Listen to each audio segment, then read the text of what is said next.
Assalamualaikum warahmatullahi wabarakatuh. Halo, apa kabar para pecinta sinetron Ketika Cinta Memanggilmu? Jumpa lagi bersama dengan Mimin ya. Seperti biasa, Mimin akan membagikan informasi-informasi terbaru mengenai alur dari cerita sinetron Ketika Cinta Memanggilmu, yang tentunya semakin hari akan semakin seru, semakin greget, dan membuat kita semua penasaran.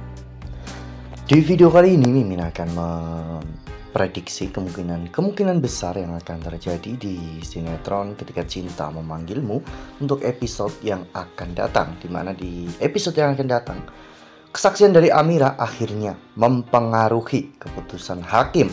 Nah, kira-kira hukuman apa nih yang pantas untuk Galang? Tonton video ini sampai dengan selesai ya.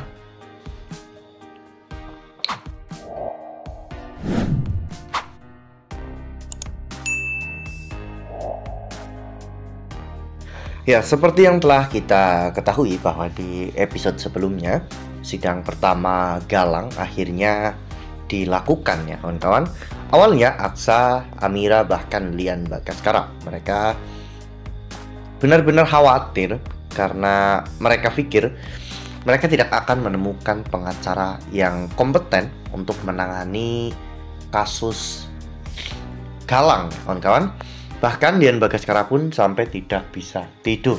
Namun di hari persidangan, mereka semua dikejutkan dengan Damar yang tiba-tiba datang dan akan menggantikan pengacara tersebut.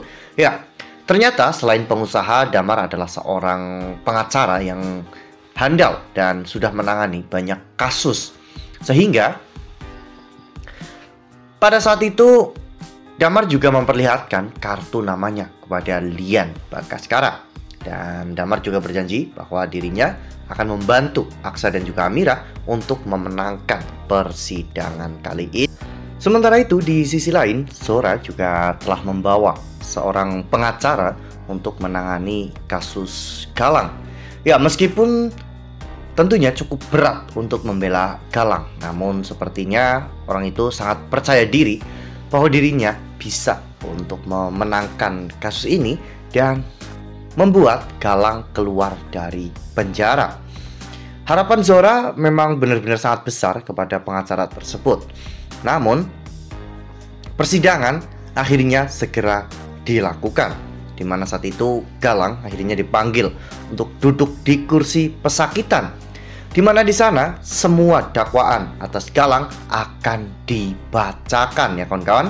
Dan ketika saat itu semua tuduhan dan juga dakwaan dibacakan, Galang berusaha untuk mengelak. Galang mengatakan jika dirinya tidak bersalah dan dirinya hanya korban fitnah. Dirinya juga dijebak oleh Aksa dan juga Amira. Hal itu sempat membuat Lian Bagaskara marah ya kawan-kawan, karena Lian benar-benar sangat greget dengan apa yang Galang katakan. Namun situasinya kembali kondusif saat Aksa dipanggil untuk menjadi saksi dalam persidangan kali ini. Damar akhirnya menggunakan haknya untuk menanyakan sesuatu yang tentunya bisa mengembalikan keunggulan dari pihak Aksa, di mana saat itu Damar menanyakan bagaimana perasaan Aksa ketika anak yang sudah ditunggu-tunggu kelahirannya ternyata diculik, ditelantarkan, dibuang di tong sampah, kedinginan, kehujanan. Apa yang Aksa rasakan dan mohon dijelaskan. Namun Aksa benar-benar tidak bisa menjelaskan semuanya dengan kata-kata, karena itu terlalu sakit untuk dijelaskan. Nah, sebelum lanjut di video kali ini, Mimin sarankan agar teman-teman menekan tombol subscribe dan juga nyalakan lonceng notifikasinya, agar teman-teman semua tidak ketinggalan informasi-informasi terbaru dari alur cerita sinetron Ketika Cinta Memanggilmu. Setiap hari, Mimin akan membagikan informasi-informasi penting dan juga terbaru dari sinetron Ketika Cinta Memanggilmu. Dan Mimin juga menyarankan agar teman-teman menonton video ini sampai dengan selesai agar tidak terjadi kesalahpahaman di antara kita. Ya, meskipun Aksa sudah memberikan kesaksiannya, namun Galang tetap saja mengelak. Dan bahkan Lian saat itu benar-benar geram. Lian berjanji jika Galang sampai lepas dari hukum, maka Lian sendiri yang akan menghukum Galang. Namun tiba-tiba saat itu Galang pura-pura gila ya kawan-kawan. Galang pura-pura terkena gangguan mental. Galang pura-pura ada seseorang yang ingin mendekati dirinya. Ya, bahkan Galang benar-benar sangat histeris pada saat itu ya kawan-kawan. Galang merasa ada seseorang yang mengancam dirinya dan membahayakan dirinya. Ini tentunya akan mengganggu keputusan dari hakim. Ya, jika pelaku terkena gangguan mental, maka pelaku tidak bisa diadili. Dengan kata lain, jika Galang benar-benar terbukti mengalami gangguan mental, maka Galang akan dibebaskan dari tuntutan apapun. Namun pada akhirnya Amira pun dipanggil untuk menjadi saksi berikutnya. Saat itu, ketika Damar mencoba untuk menggoreng-goreng perasaan Amira dengan mengedepankan perasaan seorang ibu yang anaknya diculik oleh Galang, Amira pun menceritakan semuanya dengan derayan air mata, dengan rasa sakit, luka, dan juga penderitaan yang Amira alami.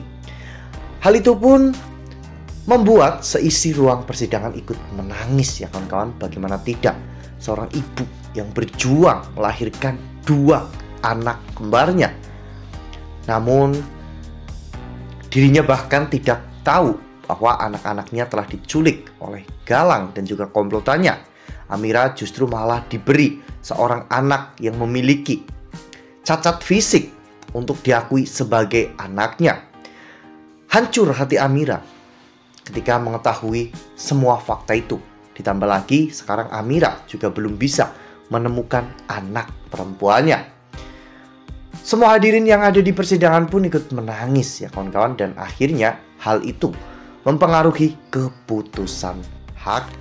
Ya, dari kesaksian yang dilakukan oleh Aksa dan juga Amira, setidaknya Galang seringan-ringannya mendapatkan hukuman seumur hidup, yaitu selama 23 tahun ya kawan-kawan.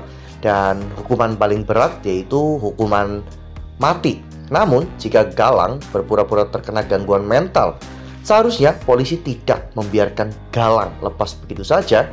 Dan seharusnya orang seperti Galang itu meskipun tidak ditahan oleh pihak kepolisian, harus dimasukkan ke rumah sakit jiwa. Karena Galang benar-benar sangat berbahaya jika dibiarkan berkeliaran di luaran sana. Nah, menurut teman-teman bagaimana nih? Kira-kira keputusan apa yang akan diambil oleh hakim ketua? Apakah memvonis Galang dengan hukuman penjara atau membiarkan Galang lepas dan dimasukkan ke dalam rumah sakit jiwa? Tuliskan pendapat teman-teman semua di dalam kolom komentar ya. Nah, Mimin rasa cukup sampai di sini. Mimin membagikan informasi terbaru mengenai dari alur cerita sinetron Ketika Cinta Memanggilmu. Terima kasih juga untuk teman-teman semua yang telah menonton video ini sampai dengan selesai ya. Ambil sisi positifnya dan juga tinggalkan sisi negatifnya. Karena cerita ini hanyalah fiktif belaka. Wassalamualaikum warahmatullahi wabarakatuh.